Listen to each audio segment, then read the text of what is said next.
Hey guys, Shadow Legends. Welcome to the video. Sending some love, some positive vibes your way, especially if you're going through something, especially if you need it out there today. Today, we're going to talk about the King of Frost, the King of Freeze.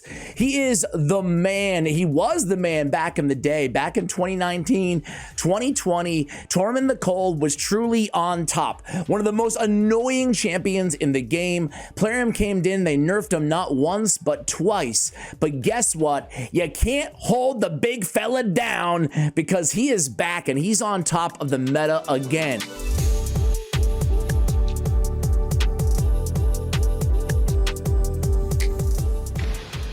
I'm back. When speed becomes meta in Raid Shadow Legends PvP, Tormin has massive opportunities to disrupt what your opponent wants to do with one champion selection, either in the live arena, on your defense in Classic Arena, on your offense in Classic Arena, or if you're playing Tag Team Arena, Tormin's got you covered. Let's leave 6 in the morning.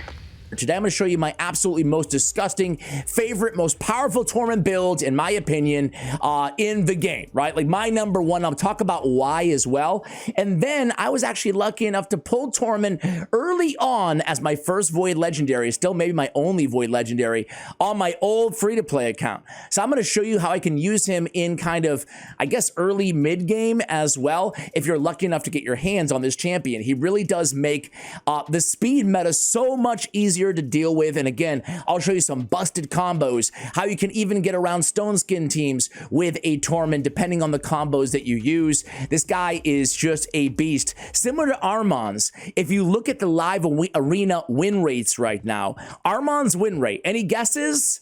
A good win rate would be like 50% or so, give or take. A little bit higher would be nice. Like Siffy, I think, is 55% win rate in live arena. Tormin's 40% win rate. So how is he on top, Ash, with a 40% win rate? What are you talking about, bro? Well, guess what Armon's win rate is? Armon's win rate is one of the lowest in the game at 22 or 23% because his pick rate is like 70% and his ban rate is like 55%. So basically, similar to Armon's on a lesser scale, when people don't ban Tormin, his ban rate is very high in live arena. When they don't ban him, usually they have a really good reason, a way to deal with him, similar to Armon's. So that skews his win percentages, right?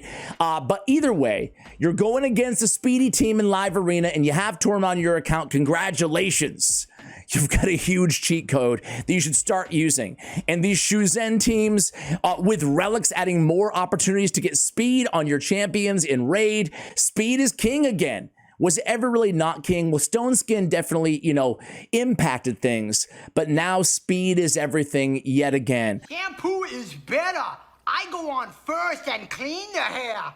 Conditioner is better. Whether your progression, whether your end game, and Tormin is the answer. He's a solution. He's the reason a lot of end game players are having a Tormin build ready to go. Not necessarily using it every match, but ready to go when you don't think you can win the speed race. What does Tormin do? A quick reminder, he has defense in all battles on his aura. He has solid base stats, albeit his speed is very slow at 94. He's tanky with a lot of HP. He has an AoE attack on his A1. This has a 25% chance of placing a freeze, but it will instantly activate this skill whenever an enemy is under freeze and burn and takes damage from the burn, okay?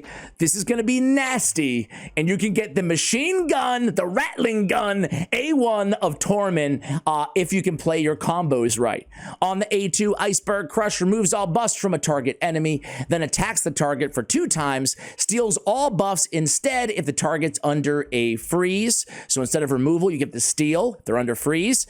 Ignore defense if the target is under freeze and a burn. That's 100% ignore defense if they're under the freeze and the burn. On his A3, another AoE to complement the A1. It's an AoE with block buffs at 100% heal reduction for 2 turns on enemies under freeze. Has an 80% chance when booked of placing a provoke for 1 turn on enemies not under freeze. Man, this guy's the king of frickin' control.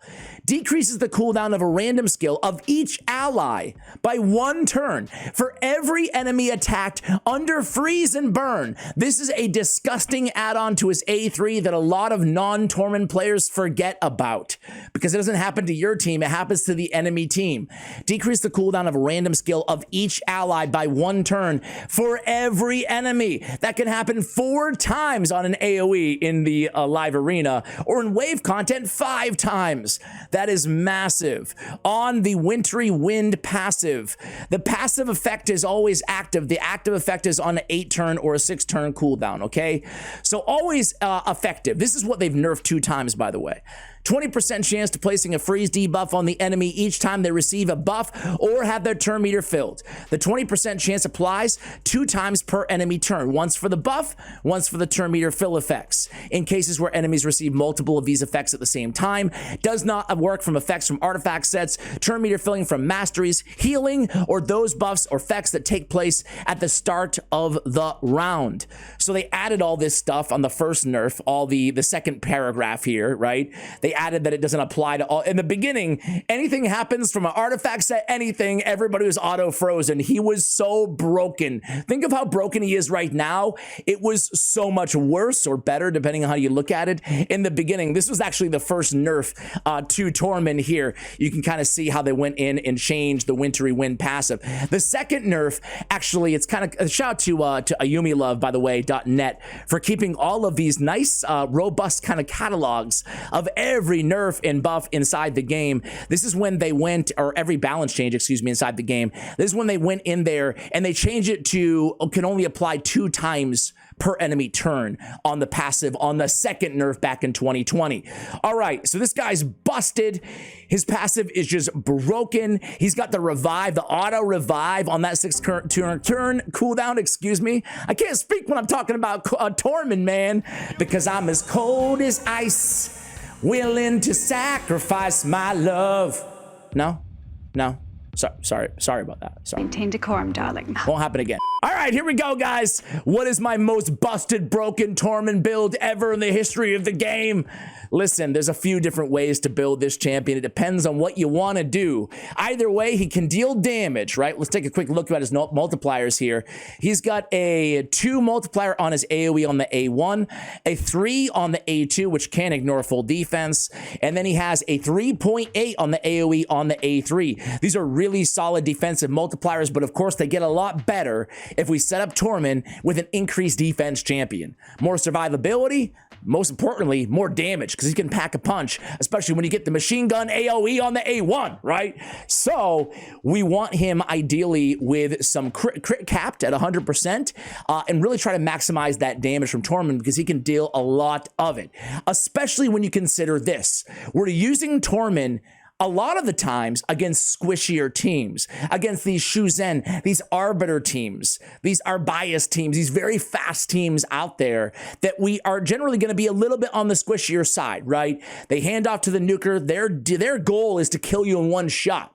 Tormin's going to disrupt that. He's going to be freezing them, and then he doesn't need to be a nuker powerhouse in the same way that like a Soulless does, for example, right? The other defense base are Harima, because he's generally going against squishier teams on average. When you're going against a super tanky team, a Sifi and a Duchess and an Odin and a Marichka or something ridiculous like that, you're probably not going to be running Tormin. They have a lot of cleansers, they have block debuffs, and they're super tanky. So, you know, he wouldn't be nuking hard enough compared to other defensive options like a Harima, for example.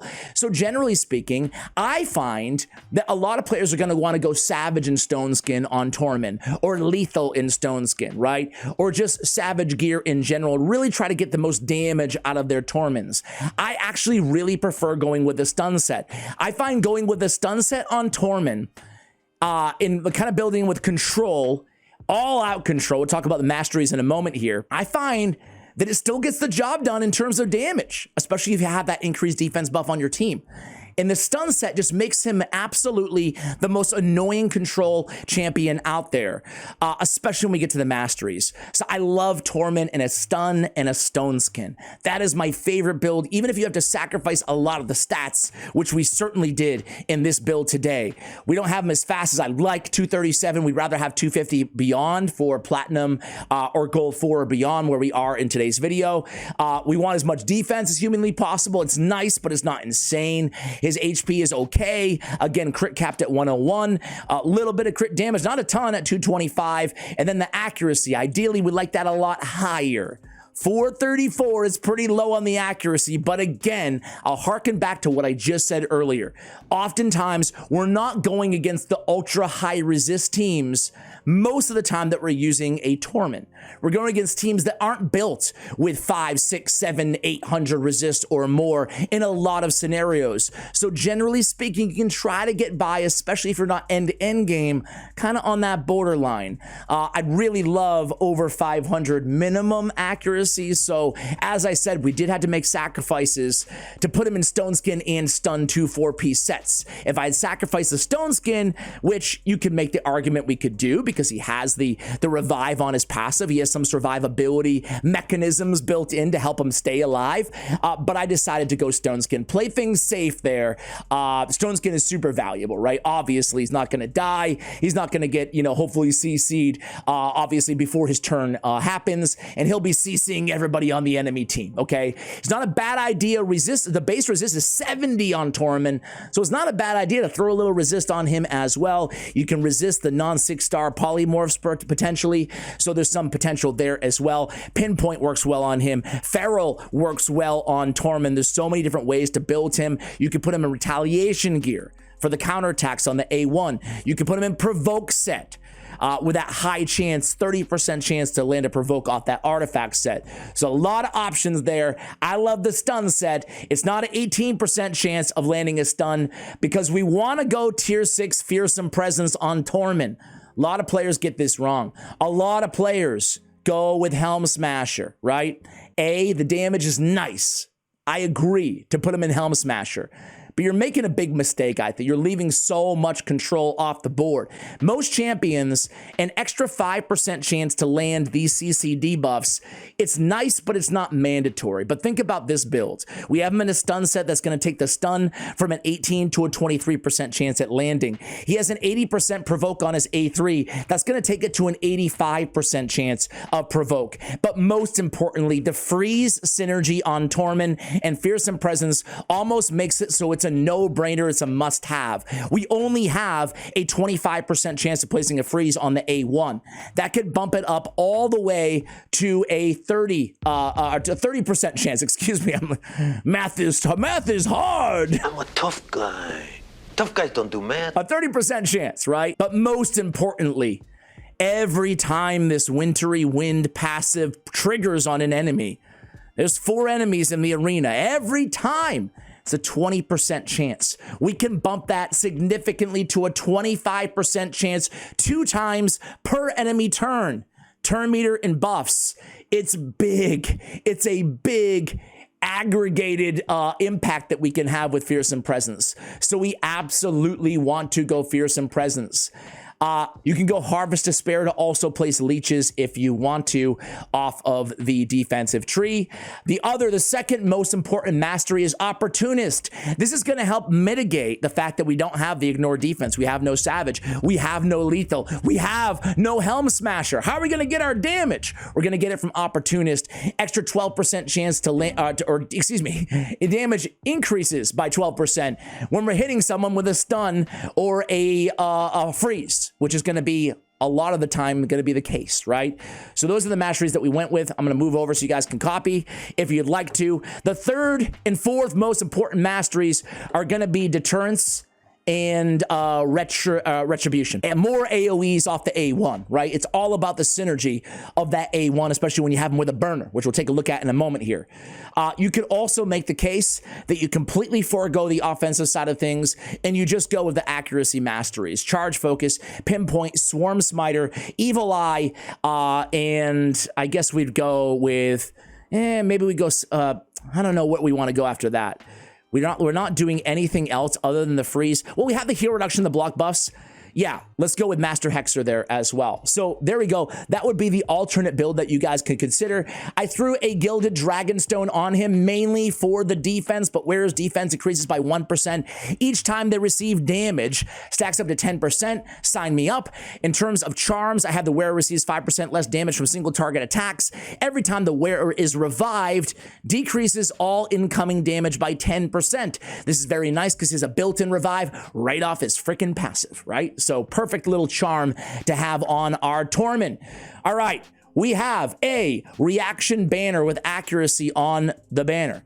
We have crit damage on the stone skin amulet. We have defense on the stone skin ring. We have speed boots, quad crit rate roll, not bad there. We have defense with accuracy. We can go accuracy main stat. That would be preferable for me on this build because I'm short on accuracy. I just didn't have any gear. Didn't have any main stat accuracy stun set stuff. Crit damage on the gauntlets. And then we were looking for speed. We're looking for accuracy, looking for some crit rate where we can find it. I got a quad accuracy roll on the weapon. So you put it all together, this is what we get. So let's go ahead and take him into battle. What do you say, guys? I have 2 teams, and then we'll go on to the free-to-play account as well, lined up for us today. So let's just go in here. Let's start out against, it doesn't really matter. Let's start out against like a go first team, right? All right, guys, here we are in Platinum Arena. I have 3 teams for you guys. Again, I want to start out with just a basic team with an ally attack. I want to talk about the synergy between a Lady Mikage and any ally attacker. A Fat Man, because he's a burn on the A2, very, very good option. But an ally attacker with Tormin's great because he's going to go in with the AoE on his A1, thus freezes and stuns in the stun set, right? Going to be very, very nasty. We also have a Freya on the team. She's going to bring the increased defense. I'm talking about even if you don't have these champions, themes, combos, ways to construct a team around Tormin. I'm going to share this team, then I'm going to share a ridiculously just bonkers, most insane Tormin combo team you've ever seen with a burner and another freezer and just ridiculousness all over the place. And then I'm going to go on my free-to-play account. I'm going to show you an early game / mid-game, very basic Tormin team that you can run without having all these specific types of champions. Freya has an AoE on her A1 with a provoke, and she also has the shield, the cleanse, the block debuff. She's amazing. I have Carnage on the team because I love him, and then I have a Mikage with the ally attack. So let's see what we can do. Obviously, this team that we're going against here is going to go first. This team is built to go second and hopefully freeze them as well. So we already get 2 freezes right out the gate on Shuzen. Fantastic. We go in with Carnage. They're getting a little neutralization against Armons, but this is beautiful right out the gate. We don't have to worry about any of these freezes on the enemy team. I'm going to go ahead and stun Armons with Lady Mikage. Now I can AoE on the A1 of Freya. Tormin hasn't even gone yet, and look at how disruptive he is being here, right? I'm going to go in, and I'm going to kill. I'm going to AoE on the A1 again. We froze on the AoE on the A1 there. I mean, this is a control go first team, and they did go first, obviously. But look at how much control I am throwing back at them. Provokes, stuns, freezes, you name it. It's very difficult. Once a team like this gets cooking, there's almost nothing that can stop them, right? It's just really synergistic. I love that Carnage is on the team too because he's stealing their buffs back away from the enemy team. Let's go against this squad here and see what we can do, right? I'll switch teams after this battle to the disgusting team, but I really wanted to highlight how effective he can be against an ally attack team. So we're going to go in here. We're going to go against, so Pythion right now, as you can see, does have the stone skin. So I think we're just going to go in against Teox. But we do land, again, a freeze right out the gate. Very nice. We could cleanse these poisons, but I'd rather have that increased defense and that big shield on everybody, thanks to Freya. We're going to come in here, and we're going to go with the A3 on... I think we can get Legate, down there. Let's go with the A3 here. They do have a very strong cleanser and block debuffs champion on their team. Interesting that they have the Calvalax on this squad. Very interesting team to see in Plat, honestly. I didn't really fully examine everything before I jumped in. But they do get the revive off, right? And again, we're already seeing the freezes come in on the enemy team. It's so freaking powerful, right? Go in there, remove. Really strong to have that buff removal on the A2 or the buff steal if they're under burns. We haven't even gotten to the burn team yet either. Again, freeze, stun, freezes everywhere. I should have mentioned that I also have Freya in a stun set, guys. I have Freya in a stun set. We killed off Carnage. He passes the block passive skills to everybody. Look at the synergy. I screwed up earlier with the Carnage attack on Pythion, but it doesn't really matter. Again, frozen. You can't do anything if you can't take a damn turn, right? You know what? I lied, guys. Let's do one more. Let's do one more battle with this team. It's really fun, and I want to really illustrate how powerful having two AoE A1 stun champions with AoEs like Freya on the same team can be. So again, they do go first. We've already frozen their #1 CC option on their team in Armand's, which is going to be incredibly beneficial to us. Now here I could cleanse, and I think I'm actually going to cleanse. Get Mikage back in the battle. Why did we do that? Because we want to go in there and we want to, let's just come in with the A2 here, remove the bust from our Duchess. We want to come in with the alternate form of Mikage and remove all these buffs, right? So we need to cleanse with Freya's A3, and we are able to go in there and get some work in. So nice move there that Rotos did not kill Carnage. Very, very good. I thought I was gonna die. Let's go in and again.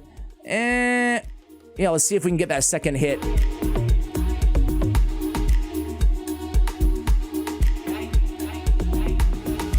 Look at that health swap in the second hit. That's a nasty ability on Carnage, man. Now we're gonna set up Tormin with the A2, the increased defense.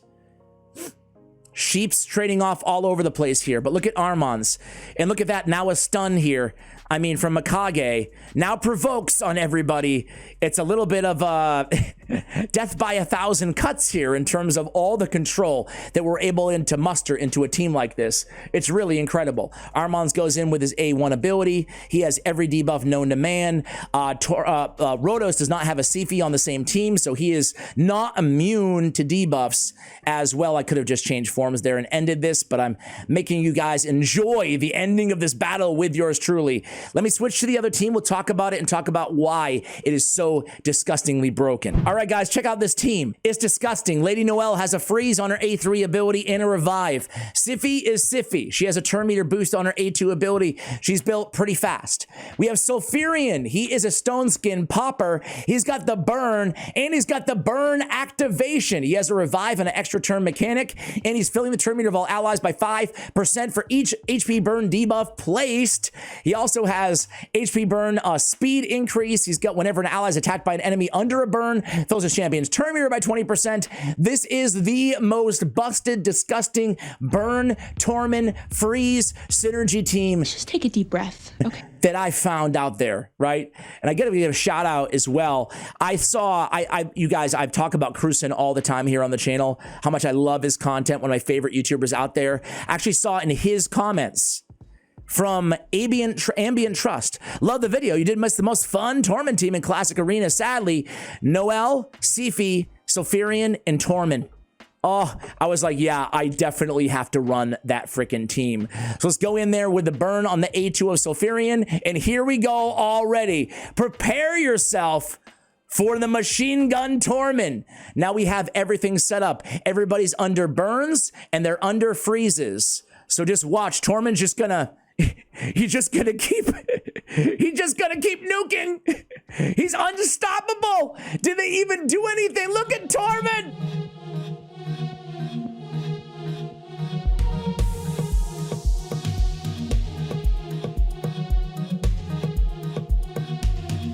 Come on, man. How nasty is this combo, guys?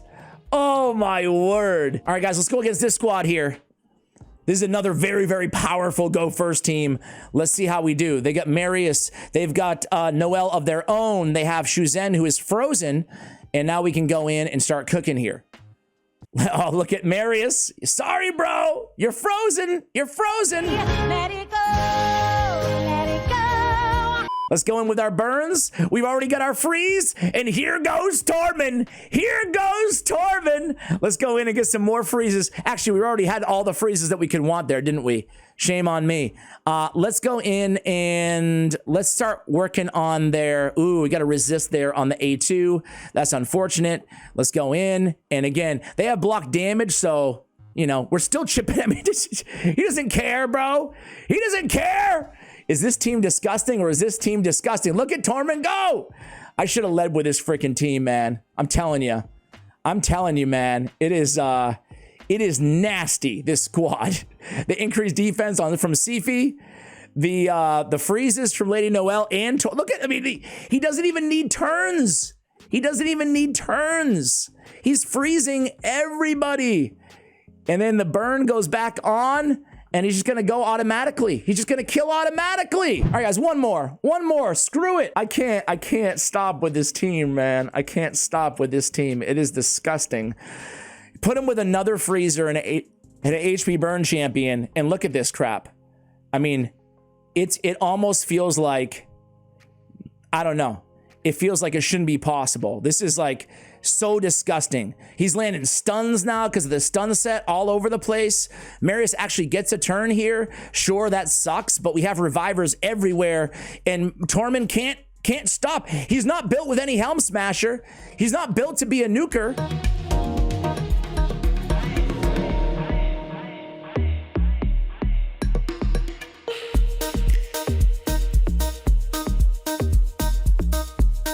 But he's just devastating everybody. This is why I love him in the stun. He doesn't need the damage necessarily, you know?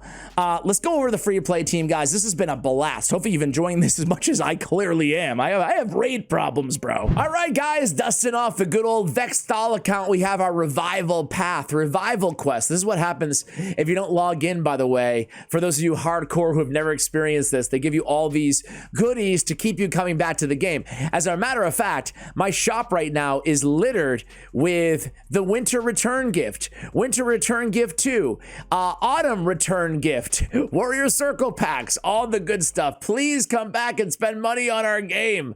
Anyway, I was lucky enough to pull, I have 2 void legendaries. I have Tormin and I have Visix, obviously, on this account. I pulled Tormin, so lucky. I just threw him in very basic gear. This is perception and accuracy. Of course, I would still love him in a stun set. I would still love him in stone skin, but good old-fashioned perception and accuracy gear can still get it done. We have accuracy here on the banner, we have crit damage on the amulet, we have defense percentage on the chest, we have speed on the boots, I have crit rate on the gauntlets. So a very, very beginner build compared to what we just looked at on the main account, but try to diversify the content here when I can. I climbed all the way up until gold. Actually, it took me a lot longer than I thought. This is like 2 hours in the future from when I initially recorded, taking some work meetings and climbing up in the background here. So I have a go first champion who's going to CC the enemy team. It's actually not ideal to have a Kymar on this team because he's CCing with sleep. I'd rather CC with, you know, maybe a fast ninja with the freeze on the A3 or something like that. All right, let's go in and land the HP burn. I have Artak on this account. I have Skrank as well on this account. So now I'm going to land that burn. Now I can come in here and I might as well just go A3. Again, it hits a lot harder. I can start provoking right out the gate. Now, ideally, I would have a ninja or someone going really fast with that freeze to kind of set the table so we can start getting the machine gun A1, which I just absolutely drooled about like 3 hours ago or 2 minutes ago for you guys. You can already see he's going in with one of those attacks. Auto attacks, excuse me, on the A1. And like this little guy, this little Tormin, I mean, he's still hitting pretty hard. He has nothing on him for damage. He has crit rate gauntlets, but he's still able to get the job done. They're still getting a turn on Loki there with the freeze and the burn. He's going to go in. He's doing a lot of the heavy lifting in terms of damage, but the burns always help as well. So I love running this guy on a team, even on just arena progression team. You don't know if you're going to win every battle, of course, or speed race win every battle. And I saw that Artak is going in with his non-burn ability. You want him to lead off with the burn, right? That way we can get those freezes off the passive and get that beautiful, beautiful combo synergy, right?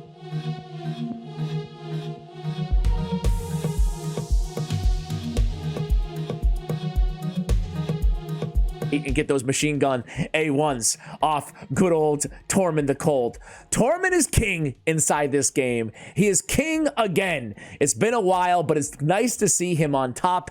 You know, as we started the video, we'll end the video with the same sentiment. You know that when in this game, speed becomes annoying. You're not winning the speed races, even though we are actually winning here with Kaimar. You're not winning the speed races. You know you can always count on the Ice Lord, the little dwarf. It's Tormin. He'll always help you out. So amazing in terms of the control that he brings to the table. There he goes. Already starting to rattle off those A1s. I love this champion. Let me know if you love Tormin as much as I do. Certainly, if you have him, you should be using him. Even if situationally, you got to take advantage of Tormin the Cold. Thank you guys for watching until the end of the video. Much love. And as always, take care, guys.